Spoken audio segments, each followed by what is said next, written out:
So we've done quite a few videos on the basics of passive investing. Now, assuming if you want to go out there and be a passive investor, today's video with Lon is going to walk us through the structure of passive investments and waterfalls, which is a new term for many investors. Welcome back, Lon. I'm glad to be here.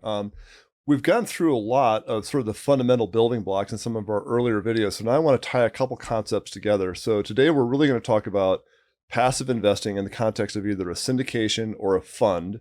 And then we talked about internal rate of return, IRR. And what I want to talk about now is how is a typical fund or syndication set up, the division of labor, who's responsible for what, and then how is the profit allocated out? And we're going to tie all the concepts together for you. So what will usually happen is there's going to be a GP, a general partner, there might be 2 or 3 of them, and they run the fund or the syndication, and then there's a whole bunch of LPs or limited partners, and they bring the cash. So it's a kind of a classic division of labor where, you know, someone does all the effort, they don't put in a lot of the cash. Someone else does almost none of the effort, but they bring most of the cash. So timeless, efficient way to do things. So the general partner is going to find the project, do all the due diligence, get it under contract, arrange the financing, do the inspections, negotiate the whole deal, get it closed. If it's a value add, they're going to organize all the general contractors, manage the bids, get the cash draws out of the bank, supervise the work. Work is done. We've got to get a property manager in, lease up the asset now that it's been renovated, however it's going to be, then manage the property manager, arrange for the refinance when the time is correct, and then determine the metrics to figure out when's the right time to sell, and then manage the whole asset disposition process at the back end. So they do all that. And most importantly, they also guarantee the loan. So their neck is on the line if something goes wrong. What does the limited partner do? They write a check, send it in, sign a couple documents, sit on the beach, cash a check once a quarter, have another margarita, get a big check at the end, go on another vacation. So it's a very great division of labor if you're the passive investor in that scenario. Yeah, I often view like the GP and LP relationship as, since so many people are familiar with like stock investing, as an LP, it's almost very similar to be like putting money into an Apple or a stock. Yep. Where you don't do anything else beyond write the check or transfer the money in, yep. But you share the profits, and the management, the employees are doing all the work. Yep. I feel like that's for GPs as well. I think that's a great way to think about a syndication. Is like you're investing in Apple, and Tim Cook is a genius with a great team. He's going to do all the work for you and just send like massive dividends back. The fund is really like sending money to Vanguard, where you've got a professional team of Harvard MBAs picking out which stocks are going to be in this mutual fund, and they figure it all out for you, so you don't have to worry about it. It's just hitting the easy button on investing. And what we're finding right now is that the syndications and the funds are getting about the same cash returns on a 5-year term as you going out and doing all the work yourself. It's not always like that. There's different phases of the market cycle where doing the heavy lifting as the investor actively will earn you a handsome reward. And during that phase of the cycle, like if you've got the time and the interest and the passion, you definitely should go out there to be active. This isn't that phase right now, though. This was really interesting. So let's imagine that we've done this. We've invested as a limited partner in a syndication or a fund, and we built a new luxury apartment complex in Dallas, and we just sold it. So this bunch of cash is coming back. How are we going to divide all this stuff up? So the operating agreement and some of the other documents that organize the project, and we're going to talk about that in a future video, the documents on what to look for, will tell you exactly all the formulas. So I'm going to give you sort of a representative example. And then if you go to our website, you'll find an Excel sheet that you can use as a tool if you're evaluating a syndication yourself or a fund. So you can kind of figure out, well, how does all this money end up getting divided out? So you can really trace all the dollars. And once you go through it once, you'll have it. It's not all that complicated. It's just some jargon that you probably have never heard of before. I'm also going to record a couple of videos with you, which I'm really excited about, with some past investments that I've done as a limited partner.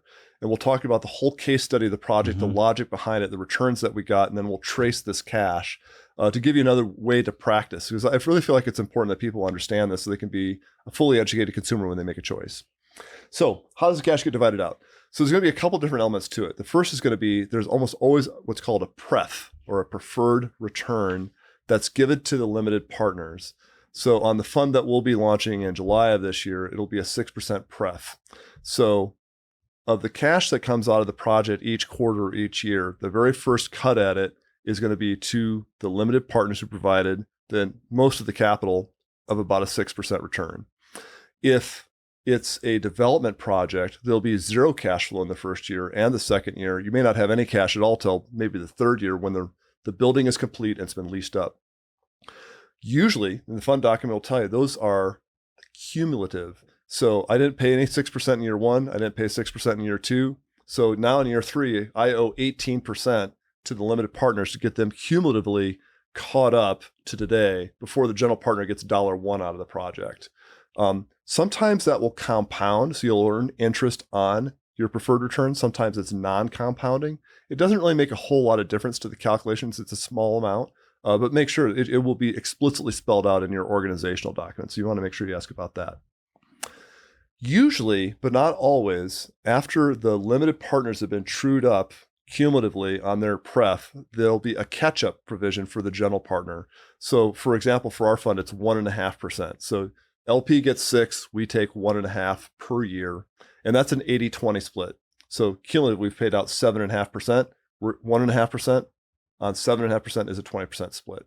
So 20% to the GP and then 80% to the LP. Yep, but the LP gets all of their 80 in the form of that 6% pref before the GP gets anything. So they get paid first, the LP does. LP, traditionally, like the LP always gets paid first. Okay, great. And that preferred return is going to be somewhere between 5 and 10%.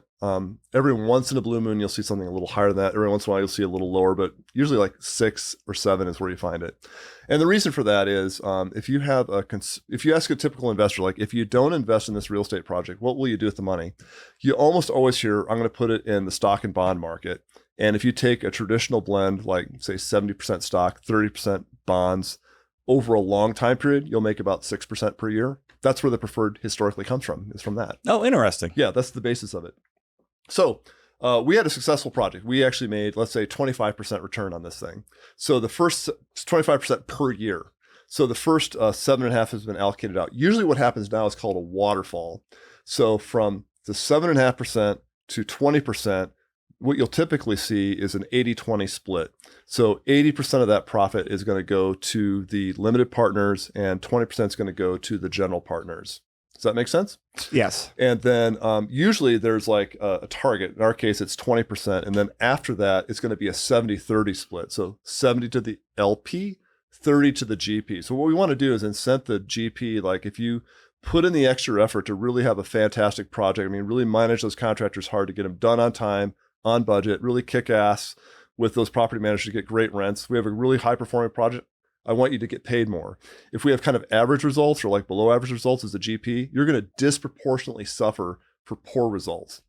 But we've really protected the LP's position that at least they're going to make as much as they would have had they been just in the stock and bond market, because that gets paid out before anything else does. So the two main things as people get into past investing is understanding preferred return and waterfalls. Yep. Are the kind of two main difference between that and active investing, would you say? Yeah, I think that's the main thing. As you're asking the GP to do all the work and take all the risk. So you want to set up a structure where if it ends up being like not a great investment, the GP just doesn't make much. So they're like highly motivated to make this thing work. But if they really kick ass, like they're going to get a good upside to it because we all want to share in that. Oh, exactly. Well, Lon, this has been great. This was a great, like, high-level conceptual video, and hopefully people followed along most of the way. Yeah. But as you mentioned, we have some case studies on investments that you've made, and we're actually go through those, plug them to Excel spreadsheet, and go line by line so people understand how all the returns work, and that'll be more granular and a great tactical way for people to understand these returns. So Really thanks a lot, Lon. Thank you. I appreciate it.